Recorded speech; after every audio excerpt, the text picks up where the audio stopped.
চাওক মোৰ কাষৰ স্ক্ৰীনৰ এই ভিডিঅ'টো এনেদৰেই কালি কংগ্ৰেছী প্ৰতিবাদকাৰীৰ মাজলৈ আৰক্ষীয়ে দলিয়াইছিল কন্দুৱা গেছ অবৈধ বুলি ঘোষণা কৰিলে কিন্তু তাৰ আগতে প্ৰতিবাদকাৰীয়ে ওপৰত হয়তো লাঠি চালনা কৰিব পাৰিলেহেঁতেন বা পানী নিক্ষেপ কৰিব পাৰিলেহেঁতেন তাৰ পিছতে কন্দুৱা গেছ নিক্ষেপ কৰিব পাৰে নিয়ম অনুসৰি কিন্তু তাকে নকৰি পোনপটীয়াভাৱে এনেদৰে এজনে খুলি দিছে এজন আৰক্ষীয়ে হেতু মানে যিটো কন্দুৱা গেছ হেতু মুকলি কৰি দিছে আৰু এজনে দলিয়াই দিছে প্ৰতিবাদকাৰীৰ মাজলৈ আৰু তাৰ পিছৰ পৰিস্থিতি এয়া কেইবাগৰাকী সাংবাদিক ইতিমধ্যে আঘাতপ্ৰাপ্ত হৈছে জ্যেষ্ঠ সাংবাদিক অমৰেন্দ্ৰ ডেকা জিএমচিএছত ভৰ্তি হ'বলগীয়া অৱস্থা আৰু তাৰ লগতে বহুতো যুৱ সাংবাদিকে মন্তব্য সংগ্ৰহ কৰি থকাৰ মাজতে মন্তব্য সংগ্ৰহ কৰা স্থানত দলিয়াই দিয়া হৈছে কন্দুৱা গেছ প্ৰথমতে আৰক্ষীৰ এই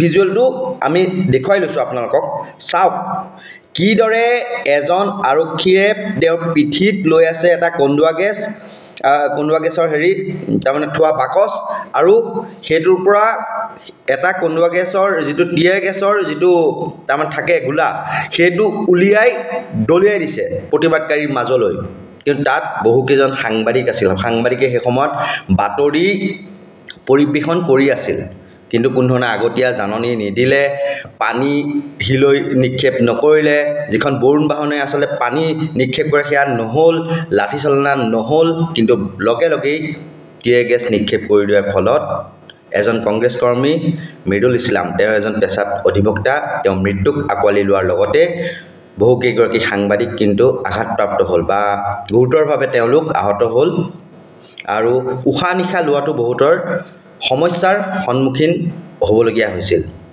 আমাৰ নৰ্থ ইষ্ট নাওৰ সাংবাদিক মৃন্ময় বড়ো আৰু ভিডিঅ' জাৰ্নেলিষ্ট কিৰণজ্যোতি বৰদলৈ তেওঁলোকো সেই সময়ত যেতিয়া বাতৰি সংগ্ৰহ কৰি আছিল হঠাতে যেতিয়া কন্দুৱা গেছ নিক্ষেপ কৰিলে সেই সময়ত তেওঁলোকে তৰ্কিবই নোৱাৰিলে একো আৰু সকলো ফাঁহি চিটিকা দিলে আৰু সেই সময়ত চকুৰে তেওঁলোকৰ পানী ওলাইছিল কাহি কাহি আচলতে মন্তব্য সংগ্ৰহ কৰিবলৈ চেষ্টা কৰিছিল আৰু লগতে তেওঁলোকে সাংবাদিকসকলে বাতৰি সংগ্ৰহ কৰি আছিল তেওঁলোকে কথা ক'ব পৰা নাছিল সেই সময়ত কাহি কাহি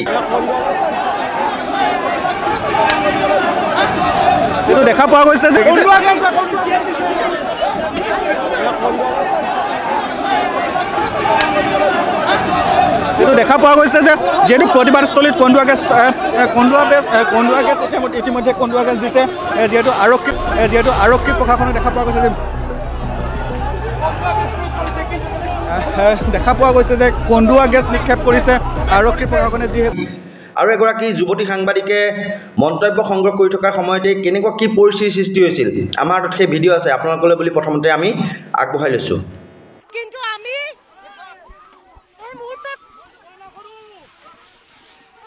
আমি দেখুৱাইছোঁ কেনেধৰণে যি সময়ত আমি মন্তব্য লৈ আছিলোঁ সেই স্থানতো কন্দুৱা গেছ প্ৰয়োগ কৰিছে আৰু এনেধৰণে যিসমূহ এই চৰকাৰ হিটলাৰ চৰকাৰ ব্ৰিটিছৰ চৰকাৰ এইখন চৰকাৰে ব্ৰিটিছৰ আৰ্হিত চৰকাৰ চলাই আছে এই ভয়াতুৰ চৰকাৰ কংগ্ৰেছৰ প্ৰতিবাদক ভয় কৰিছে এই চৰকাৰে যেতিয়া হিমন্ত বিশ্ব শৰ্মাৰ পত্নীৰ বিদ্যালয়ৰ কথা কয় ৰিচৰ্টৰ কথা কয় তেওঁলোকে তেতিয়া হিন্দু মুছলমানৰ সাম্প্ৰদায়িক কথা কয় এই চৰকাৰে আমাক ভয় কৰে আমাৰ প্ৰতিবাদক এই চৰকাৰে ভয় কৰিছে এই চৰকাৰ আন্দোলনক ভয় কৰে গণতান্ত্ৰিক আন্দোলনক এই চৰকাৰে ভয় কৰিছে আজি আমাৰ মানুহৰ ওপৰত কন্দুৱা গেছ প্ৰয়োগ কৰা হৈছে আগলৈ যাম তথাপিও আমি আগলৈ যাম আৰক্ষীয়ে কেনেদৰে সাংবাদিকবিলাকক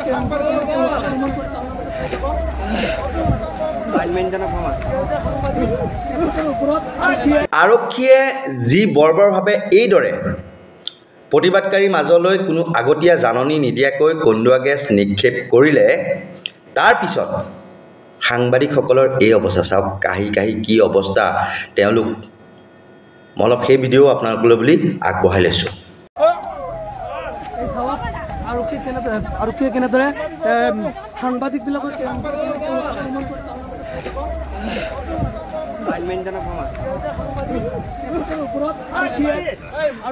আচলতে অসম আৰক্ষী কিমান বৰ্বৰ হ'ব আৰু কিমান বৰ্বৰতাৰ বলি হ'ব নিৰীহ আজি সাংবাদিকেনো কৰিলে কি?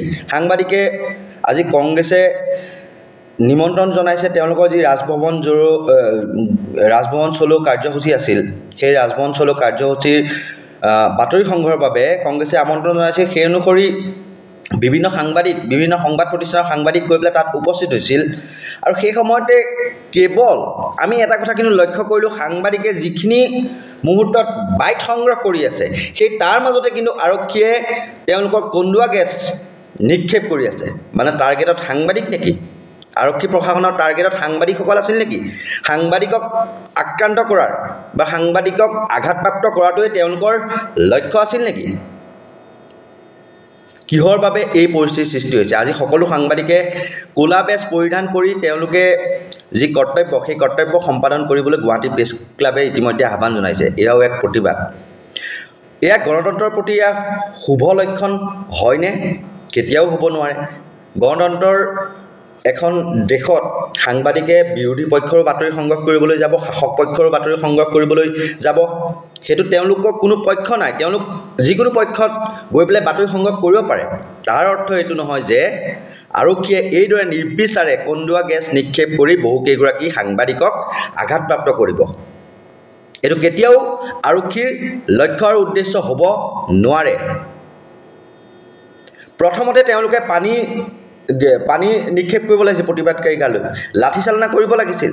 পৰিস্থিতি যদি অধিক ভয়াৱহ হয় তাৰপিছতহে কন্দুৱা গেছ নিক্ষেপ কৰিব পাৰিলে, তাৰপিছত ৰাবাৰ বুলেট, তেনেকুৱা এটা পৰ্যায়ক্ৰমে এটা ছিষ্টেম থাকে। কিন্তু তাকেই নকৰি এইদৰে চাওক, আকৌ এবাৰ দেখুৱাইছোঁ আপোনালোকক ফুল স্ক্ৰীণত, সেইটো চাই লওক কেনেদৰে এজনে খুলি দিছে, এজনে দলিয়াই দিছে। সেইটো যিটো টিয়াৰ গেছ আচলতে দলিয়াই দিছে, আৰু তাৰ ফলত এই পৰিণতি এয়া। আৰু এই সন্দৰ্ভত আঘাতপ্ৰাপ্ত জ্যেষ্ঠ সাংবাদিক অমৰেন্দ্ৰ ডেকা ডাঙৰীয়া তেওঁ বৰ্তমান সুস্থ হৈ উঠিছে, কিন্তু কেইবা ঘণ্টাও তেওঁ GMCHত চিকিৎসাধীন হৈ আছিল। তেওঁ এটা ফেচবুক পোষ্ট কৰিছে। আমি এই মুহূৰ্তত আপোনালোকলৈ বুলি সেই ফেচবুক পোষ্টটো আমি আগবঢ়াইছোঁ। আপোনালোকৰ স্ক্ৰীণত সেই পোষ্টটো।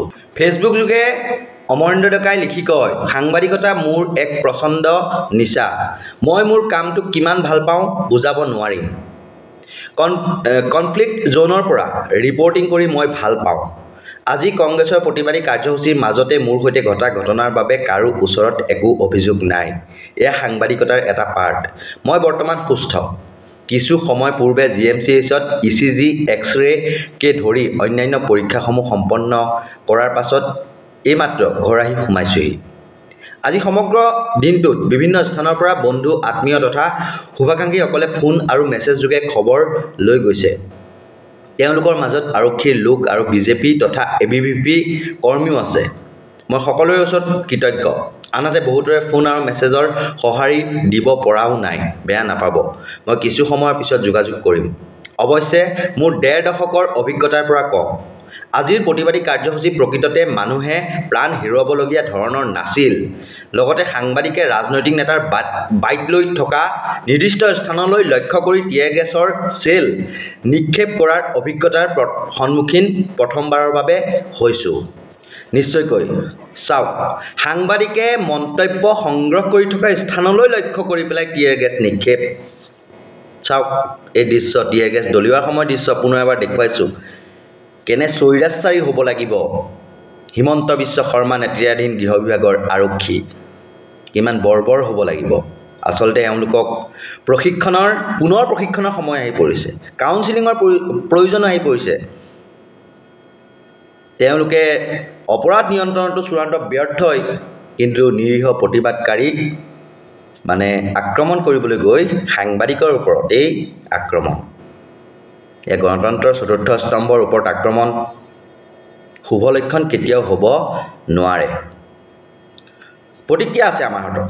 প্ৰতিক্ৰিয়া প্ৰকাশ কৰিছে কংগ্ৰেছৰ বিধায়ক জাকিৰ হুছেইন সিকদাৰে। তেওঁ এই মুহূৰ্তত কি মন্তব্য কৰিলে আমাৰ স্ক্ৰীণত আপোনালোকে শুনি লওকচোন। বিদুলৰ অপৰাধ কি আছিল? আদানীৰ কেলেংকাৰীৰ তদন্ত বিচাৰিছিল। বিদুলৰ অপৰাধ কি আছিল? মণিপুৰত শান্তি বিচাৰিছিল। বিদুলৰ তদন্ত অপৰাধ কি আছিল? স্মাৰ্ট মিটাৰ বন্ধ কৰিব বিচাৰিছিল। পুলিচে আজি এনেকুৱা পৰিস্থিতি নাছিল য'ত কন্দুৱা গেছ প্ৰয়োগ কৰিব লাগে, নিক্ষেপ কৰিব লাগে। কোনো প্ৰতিবাদকাৰীসকলক বাধা দিবলৈ গ'লে তাৰ কিছু নিয়ম নীতি থাকে, দেশৰ আইনে কিছুমান নিয়ম নীতি দিছে। আৰু তাৰে ভিতৰত প্ৰথম হৈছে তাত মেজিষ্ট্ৰেটে গৈ কথা পাতিব লাগে প্ৰতিবাদকাৰীসকলৰ লগত। তেনেকুৱা কোনো কথা বাৰ্তা ভালকৈ পতা নাই। ঘোষণা কৰিব লাগে, বাৰে বাৰে নামমাত্ৰ ঘোষণা কৰি থৈ গৈছে। পানী নিক্ষেপ কৰিব লাগে, পানী নিক্ষেপ কৰা নাই। কন্দুৱা গেছ নিক্ষেপ কৰাৰ আগত ডক্টৰ, চিকিৎসাকৰ্মী, এম্বুলেন্স সকলো ব্যৱস্থা থাকিব লাগে যাতে কন্দুৱা গেছৰ ফলত উশাহ নিশাত কষ্ট পাই কোনো মৃত্যুবৰণ কৰিব লগা নহয়। কিন্তু তেনেকুৱা কোনো ব্যৱস্থাই নাই। না মেজিষ্ট্ৰেট আলোচনা কৰিলে, না ভালকৈ তাত মাইকত ঘোষণা কৰিলে, না পানী মাৰিলে, ডাইৰেক্ট কন্দুৱা গেছ গাৰ ওচৰত তেওঁলোকে নিক্ষেপ কৰি দিলে। গতিকে এয়া পৰিকল্পিত। বিদুলৰ হত্যাকাৰী আজি ডিউটিত থকা পুলিচৰ বিষয়াসকল, ইয়াৰ বিচাৰ লাগিব। বিদুলৰ মৃত্যু কথলৈ যাবলৈ দিয়া নহয়। কংগ্ৰেছ পৰিয়াল বিদুলৰ পৰিয়ালৰ লগত আছে। প্ৰতিক্ৰিয়া প্ৰকাশ কৰিছে বিৰোধী দলপতি দেৱব্ৰত শইকীয়াই। সমগ্ৰ ঘটনা সন্দৰ্ভত তেওঁনো কি ক'লে আমি এই মুহূৰ্তত আপোনালোকলৈ বুলি আগবঢ়াইছোঁ। নিশ্চয় উপস্থিত আছিল। তাত দেখা পাব আপোনালোকে আগশাৰীৰ অসমৰ কেইবাটাও সংবাদ প্ৰতিষ্ঠানৰ সংবাদ কৰ্মীসকলেও তাতে তেওঁলোকৰ মানে শ্বাস প্ৰশ্বাস লোৱাত কষ্ট হৈছিল। তেওঁলোকে ফুটপাথৰ ওপৰত বহি পৰিছিল আৰু বিভিন্নজনে তেওঁলোকক পানী আদি দি পেলাই সহায় কৰি থকা দেখা গৈছিল। আৰু চৰকাৰৰ এটা প্ৰৱণতা হৈছে সকলো গণতান্ত্ৰিক আন্দোলন ধ্বংস কৰাৰ। আৰু তাৰ বাবে আপোনালোকে জানে অসমত সৰ্বাধিক এক্সট্ৰা জুডিচিয়েল কিলিং হৈ আছে। অসমত সুপ্ৰিম কোৰ্টে মনা কৰাৰ পিছতো গোৱালপাৰা আদি জেগাত বুলডোজাৰ দি উচ্ছেদ কৰা হৈছে। আৰু এতিয়া গুৱাহাটীৰ ৰাজপথত এনেকুৱা এটা কাম কৰা হ'ল। আৰু নিশ্চিতভাৱে তেওঁ বোধ কৰোঁ জীৱন ৰক্ষা কৰিলে হয়, তাত যদি প্ৰাথমিক চিকিৎসাৰ ব্যৱস্থাও আৰক্ষীয়ে কৰিলে হয়। কাৰণ তেওঁলোকে এনেকুৱা নহয় যে আমি যাম বুলি নাজানে। তেখেতসকলক আমি অৱগত কৰিছিলোঁ। তেখেতসকলে সকলো পদ্ধতি ল'ব লাগিছিল। প্ৰয়োজন সাপেক্ষে আপোনাৰ অগ্নি নিৰ্বাপক বাহিনী, প্ৰয়োজন সাপেক্ষে চিকিৎসা বাহিনী সকলো মজুত ৰাখিব লাগিছিল। তেওঁলোকে এইবিলাক কৰা নাই। তেওঁলোকৰ ভুল আছে, অথবা তেওঁলোকে ইচ্ছাকৃতভাৱে পৰিকল্পিতভাৱে এটা ষড়যন্ত্ৰ কৰিছে যাতে কোনো মানুহে প্ৰতিবাদ কৰিবলৈ আগবাঢ়ি নাহে। প্ৰতিবাদকাৰীক আক্ৰমণ কৰিবলৈ গৈ এনেদৰে সাংবাদিকে মন্তব্য সংগ্ৰহ কৰি থকাৰ স্থানত কন্দুৱা গেছ নিক্ষেপ কৰাটো কোনো গ্ৰহণযোগ্য নহয়। আৰু ইয়াৰ তদন্ত হ'বনে JP সিং ডাঙৰীয়া বা মুখ্যমন্ত্ৰী হিমন্ত বিশ্ব শৰ্মা? প্ৰত্যেকটো বিষয়ততো আপুনি সঘনাই মন্তব্য প্ৰকাশ কৰে, কিন্তু এই বিষয়ত আপোনাৰ বৰ্তমানলৈকে মন্তব্য কিয় নাহিল বা মন্তব্য কিয় নকৰিলে? নে আপুনিয়েই আপোনাৰ অধীনৰ আৰক্ষীক এনেদৰে আক্ৰমণ কৰিবলৈ উচতনি দিছে নেকি, বা আপোনাৰ নিৰ্দেশতে এয়া হৈছে নেকি? এই বুলিও কিন্তু এতিয়া সচেতন মহলত প্ৰশ্ন উত্থাপিত হ'বলগীয়া হৈছে।